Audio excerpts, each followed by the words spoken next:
That looking great in South Florida. Things that our soldiers are facing are challenges such as roadside bombs, car bombs, suicide bombers, booby traps, and so on. The death toll continues to rise in the Mideast for the 11th straight day. Israel is pressing its offensive against Hamas militants in the Gaza Strip. Today, Israeli airstrikes in and around 2 UN schools killed more than 30 people. The total number of Palestinian deaths has reached 600, at least a quarter of whom were civilians. In a sign of a possible deal, the Israeli Prime Minister said if Hamas stops firing rockets and stops moving weapons, the Israeli offense would end. Many here in South Florida are watching this conflict quite carefully. Kathleen O'Toole picks up the story from here. Kathleen. Tiffany, many in the Muslim community are fatigued by the growing humanitarian crisis, and a prominent Israeli spokesperson tells me that not everything you are seeing is true.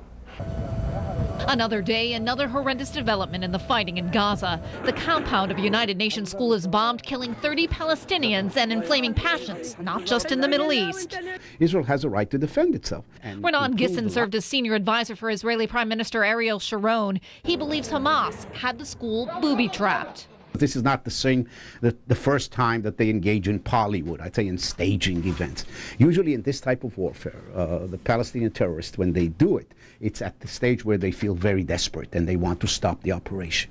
Not so, says Altaf Ali. The Israeli government is preventing the press from going and investigate the accuracy of these accusations. He spent nearly 8 years heading up South Florida's Council on American Islamic Relations, yet does not normally speak on Mideast violence. But the images of women and children dead are just too much to bear.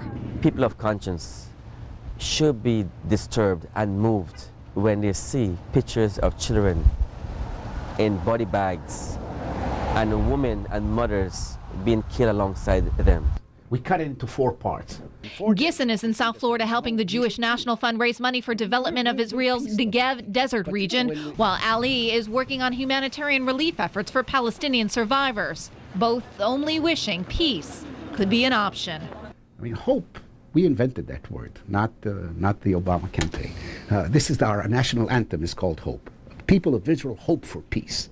I see no hope because for too long I've seen people suffering in that region with no outcry, especially in our country. Ali and Gisson agree on a major point, that there are many peace-seeking Palestinians who are trapped under Hamas's rule. Kathleen O'Toole, WPBF News 25. A rough morning for the Casey Anthony defense team. Tomorrow, much weaker. We'll see rain. Thankfully, no severe storms. 11 days in and the conflict continues in the Middle East. Hamas today fired more than 34 rockets across the border after an Israeli missile hit a UN school. Israeli ground troops have also surrounded Gaza City. There are signs the conflict could be coming to an end.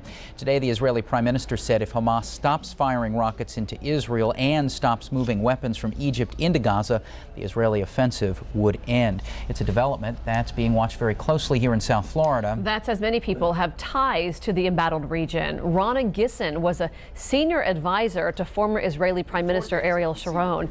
He believes the vast majority of Palestinians in Gaza want peace, while the executive director for South Florida's Council on American Islamic Relations wants to see the U.S. do more to stop the violence.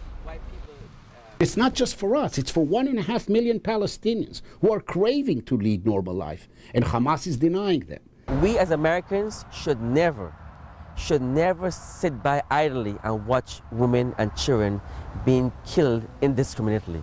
We should never stand up and silently look at this. Ali will be working this week to put together humanitarian relief efforts for the conflict's survivors. Looking for a job? 2 Treasure Coast companies are